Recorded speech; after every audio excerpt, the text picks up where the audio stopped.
Welcome to Women at Halftime podcast for men and women at mid-career or the halftime of life with issues that concern you. Maximize your skills, resources, and experience to live an even more fulfilling and significant second half of life. Right here with me, Deborah Johnson, on Women at Halftime podcast. Well, hello, this is Deborah Johnson for the Women at Halftime podcast. Always a pleasure to be with you today. And I'm talking about one of my most favorite subjects today are projects. I end up getting a lot of projects done, and people ask me often, how do you get them all done? So I'm going to talk about that a little bit today. A couple reminders that I do have the Summit book, and to make sure that if you've not read your copy yet or gotten your copy, make sure you get this. It's a wonderful allegory, very simple to read, great gift book, actually for most all ages, and especially applies for those recent graduates. My main audience is for those mid-career at the halftime of life, kind of reinventing or kind of restarting. And it's a great book for that as well. So make sure you pick that up. And of course, my Women at Halftime book, all of that, plenty of others, and that you connect with me with our newsletter. But today I'm going to talk about many start, few finish, and how to finish. That's the main thing. We can start in on all of these projects, and we might have great intentions when starting projects. I usually do. Oh, I'm going to, tackle this great thing, and most of us would say, "Oh, yes, we're going to finish this great project." And did you really start with that intention truly that you were actually going to finish, or were you just starting? And that might be the first question you ask, because we kind of get in this habit of just starting, especially as life goes along. And maybe we didn't have, all these steps in place. So I'm going to talk about those steps again today that may help you finish, hopefully, a project of yours that maybe you've put aside, because life gets in the way. Priorities change. We have time restraints, health issues. A lot of things can even get in the way, even the lack of interest. So if we look around our home, you may discover some undone projects, right? If you're like me, we have undone projects, such as we have a fountain that we never finished cleaning. And it's been on the list to finish, actually, but we love to finish it because there's flowing water. It's beautiful. It's in an area where it's underneath a little grape arbor with the ambiance, but it's not been pushed up on my priority list. So I hope to share a few tips today that will not only help you, but will help me finish cleaning our fountain. And I plan to have it completely done by the time I launch this particular episode of this podcast. So hopefully that will give me a hard deadline. But the 4 principles that I'm going to share here are simple. I love those simple principles. But I know for a fact that many people struggle with the motivation. So if they're not specifically tied to their employment or a hard deadline, it's hard just to get around to those projects. So again, many start, few finish, but how to finish? Because it's just a great feeling when you're actually able to finish a project. So number 1, we're going to create a plan. Now, this sounds just so logical. Of course, you're going to create a plan. But one of the most effective methods of goal setting is to start with the end in mind. I have a lot of free downloads on goal setting worksheets, and you'll want to link with those. Every single podcast I put out an article as well. So make sure you grab that free. There's a bunch of free downloads on the same page. All you have to do is sign in once on the goal setting worksheet. So make sure you get that. And it will help you maybe in some areas. It's helped me, and it's some of those plans that I've put together. And It's how I've put together music shows and even speeches with the end in mind. In fact, for my solo music show, headline show, when I was first beginning, going out and doing the shows, when I felt like I could travel more, I booked the theater before I really even had the show written, because I knew it would give me a hard deadline to get ready. And I did. I was very motivated. I had put money down. I had invited an audience. I had booked in a band. I had booked in a video crew, all of that. The same thing was true in producing my original musicals. It was a hard deadline. And actually, union rules really create a hard deadline. You only have 6 weeks to rehearse a cast. With speeches, rehearsing with a rehearsal group. And when the shutdowns occurred with COVID, we did this all online. So you just have to create a situation to where you have some timelines in place. And with a specific goal, you can then create these little small steps to get where you want to be. And notice I said small steps. It's just like creating a new habit. And I have a whole episode on tiny habits where I interviewed Linda Fogg Phillips, wonderful interview that we had. It was the end of 2021, if you want to find that. It gives you great steps, and that's a great book as well. Tiny Habits, Atomic Habits, there's another book. A lot of them are based on Tiny Habits because Tiny Habits did a lot of the main research on that. But the small increments aren't nearly as overwhelming as these big steps. As some of us, I tend to be a goal setter, so I tend to have these big dreams, but putting it down into small, tiny steps are very, very helpful for me in doing what I am doing. And it's how I've really accomplished so many projects and completion of so many projects. Now, the start of your plan can include, if you're going to try to lose weight, I'm going to use this as an illustration because it's often used as, okay, so I want to lose like 10 pounds. Now, the 5 pound is a tougher one because with 5 pounds, you think, oh, I can still cheat. But if you're going to do a 10 or 15 pounds, you really need to put a good program into place. So you want to start exercising. So you can get up 20 minutes earlier. And that's one small little step, just getting up a little earlier. Then take a short walk in your neighborhood just to get the body moving. Now, some of you, you already exercise, you already do all of this. But those are small steps for many. Maybe they aren't. And if you're in that camp, small steps, and do that at first. And you will find you'll build. First of all, your body builds, and your breath will increase, and your stamina will increase. And your larger plan, of course, is to lose weight, but you need to start moving a little bit more first. By the way, just exercise and just moving won't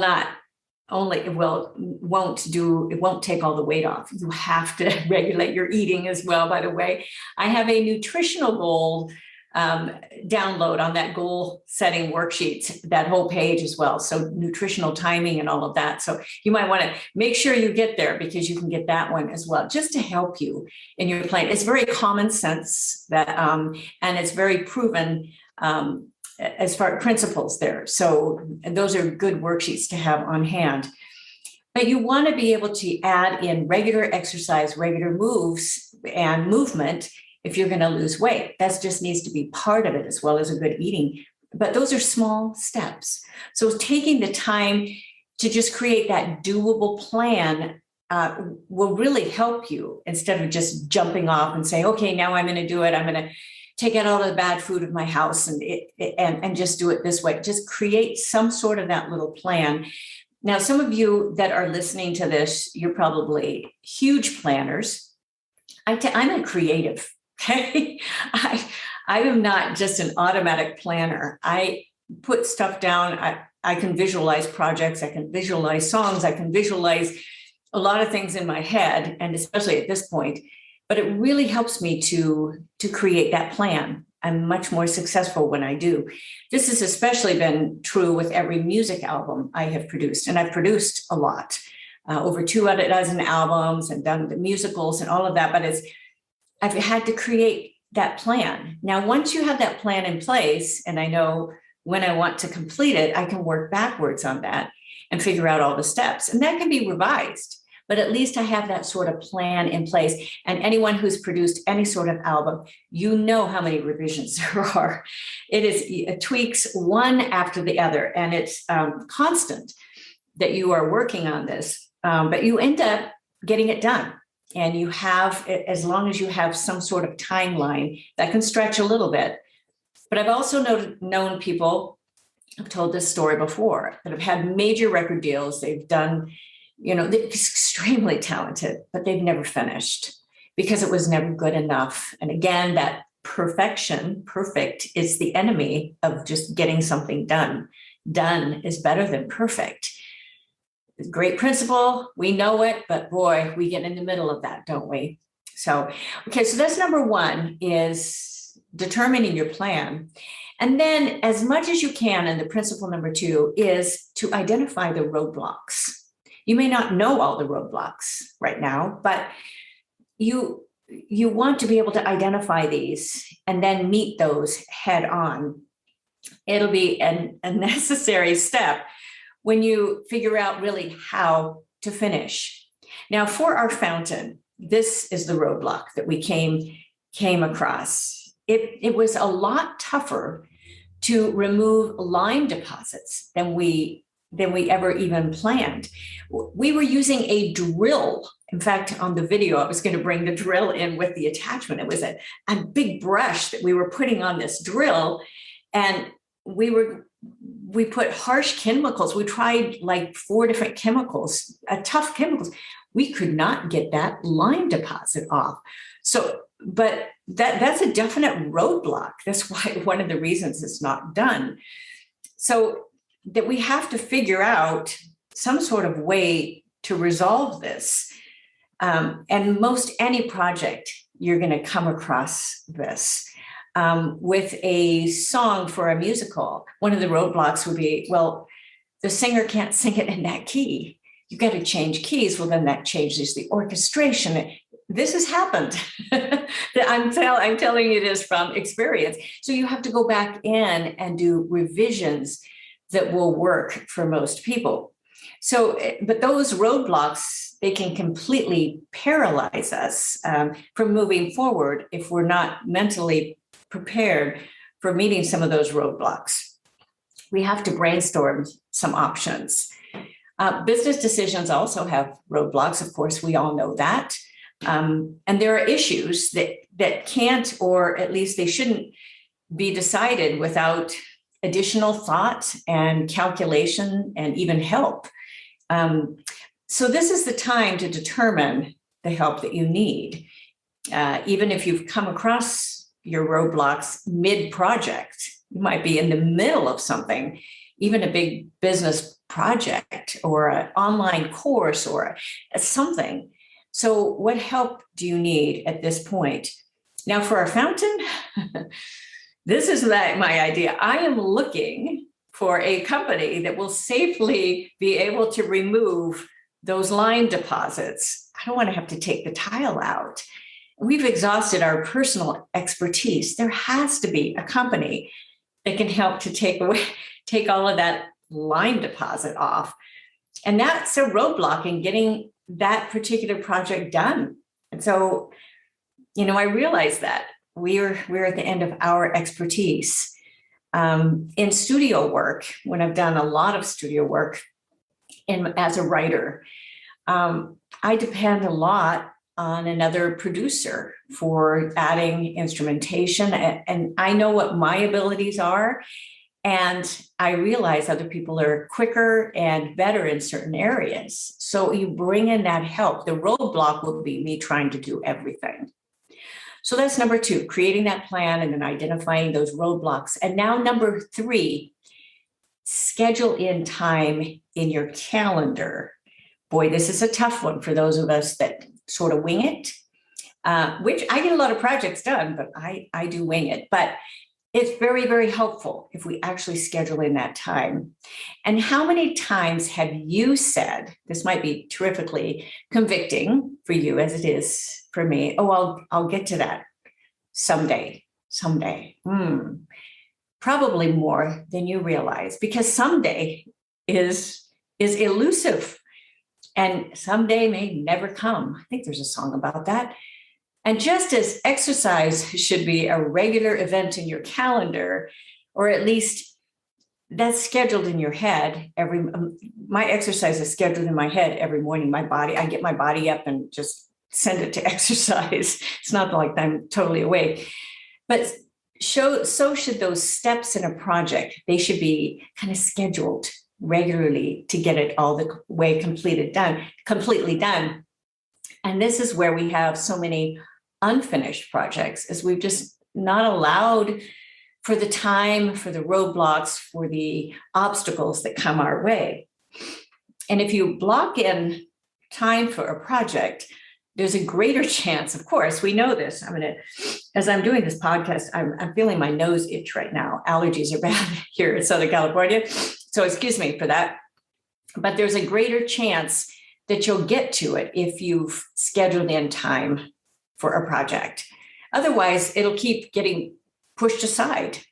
And it might be helpful to treat your project just like an appointment. So if you need to cancel it, reschedule it, right? That's a great thought, isn't it? If it's put on to your schedule. And I have to put on my schedule time off. I put on my schedule travel time. For those of us that just I love my work. And I have a home office. It's hard to shut it off. Schedule in those times. The same thing happens with projects. And something that really helped with album projects for me was booking in studio time. Now, this would be time I would pay for whether or not I showed up. That's a big motivation for me and big motivation for most. And it gave me a timeline to get charts ready and notes for those tweaks. And there were a lot of them. And I would bring those very prepared to the studio. There were a lot of late nights doing a lot of projects. Now, for shows, it was for booking in rehearsals and performances. And as I mentioned before, booking in the theaters and booking in, and with actors and with getting musicals ready. Of course, I book in rehearsal time and rehearsal space. This was important as well. And being able to schedule that. It was a lot of scheduling, especially with Tsarina was a large work. I had 17 actors, directors, and I had others. It was a huge coordination project. And so booking in rehearsal times and who needed to be there, it was a lot to coordinate. But I finished the project. We finished the production because of that sort of planning and the calendar planning. Now, for speeches, the same thing. I created a new keynote speech this last year, a couple of years. But the principle is the same for most any project. So create a timeline, then book it actually in your calendar. And I'm a big believer in rehearsal and in all of that in any sort of the area of the arts. And this is something that we kind of neglect sometimes as artists because we think, oh, I'm good enough. I can get by. And that's a big, I depend a lot on then just what I can remember and the natural talent and all of that. But it's very important if we want to keep reaching for excellence, book in this time. And number 4, we've got a plan. We looked at the roadblocks.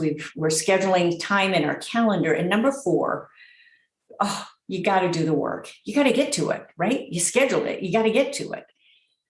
Now, when writing books, I called my writing time seat discipline. Now, I got that term from my husband, Greg. Now, he's on this podcast with me once a month. If you've not seen him, especially on video, he's very handsome. But to be able to have that term is so applicable. And he came up with that term when he was speaking every single week. And he had a preparation. His topic was different every week. So he had to prepare. And he called that seat discipline, sitting in his office, writing and crafting a new message for that following week. He had to do the work. that it was coming. The deadline was coming in another week. And sometimes it's hard to get to the work if you're not motivated. So using something like a simple timer works. And if you're on the video, you will see my little focus time, my little timer. I call this my little focus time timer, and you can kind of hear it rattle a little bit. And it's a simple little egg timer, a little cheap egg timer. And I've used something like this through the years. You can use your phone, you can use anything, but a timer really, really works well because it puts that it's almost like a little game that you can work with. And I wrote first about the 10-minute timer in my book, Stuck is Not a 4-Letter Word. I put the link. It was my first book I wrote. And I talk about that little 10-minute timer, how important it is way back then. And the principle stands true. It really works. I use my little timer. I can set it 10 minutes. You can set it 20. You can set it really however long you want. I find short increments keep me really, really focused, especially on projects where I need to have that sort of intense focus for a period of time. And it's such a simple little principle.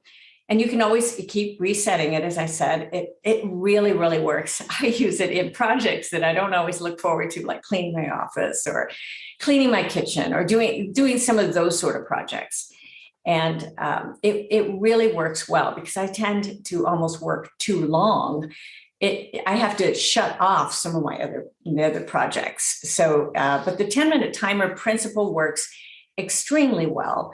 And that simple little method there, practice. I gave my granddaughter one of these because I don't take new students except for I'm teaching piano to my granddaughter, and she's old enough at this stage, and it's what I can give her and her sister. And her sister's too young now, but I've not taught beginners in years. But it's a good reminder of some of those principles on how everything she did. But she's using this timer for her work, also for her schoolwork. And she said her mom is bringing it in for her schoolwork to be able to help her finish some of her schoolwork as well as her practice. And it's just a good little principle to go ahead and use that even as adults. I think it really does work. It works in exercise too, by the way.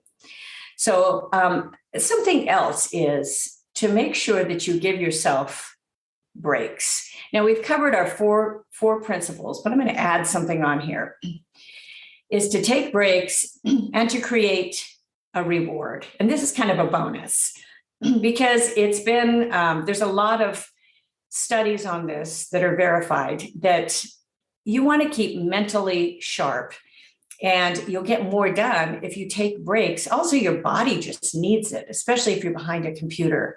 I could sit for just so long, behind that computer, but they say every 20 minutes, get up, or you need to have those little breaks, physical breaks from being behind a computer.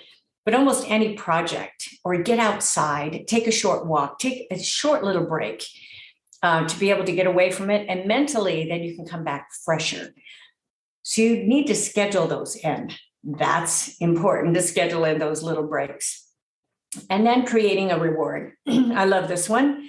It's a bonus principle that really, really works, for some projects. And such as if your project is to lose weight, we know what a good reward would be, especially for women, right? A new outfit, something, buy a new pair of pants. I mean, if you've lost a size, how fun is that? I mean, that's just really, really cool.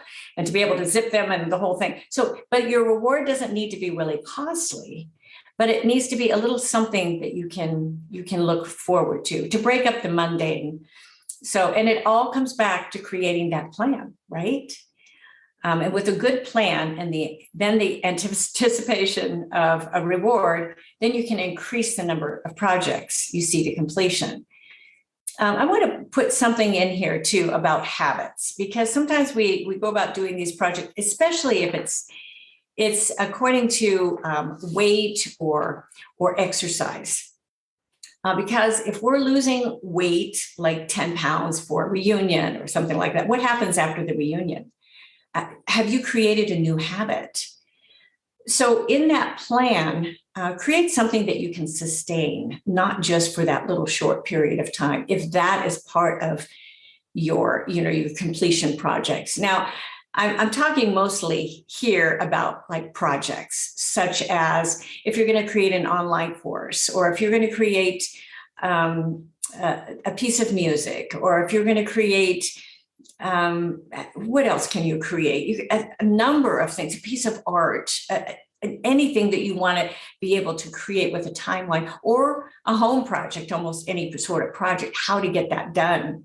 So if you go through these steps on any of those, but it also applies to exercise because it's a habit, right? You're creating a new habit. It applies to your weight goals. But again, setting that plan, look honestly at the roadblocks.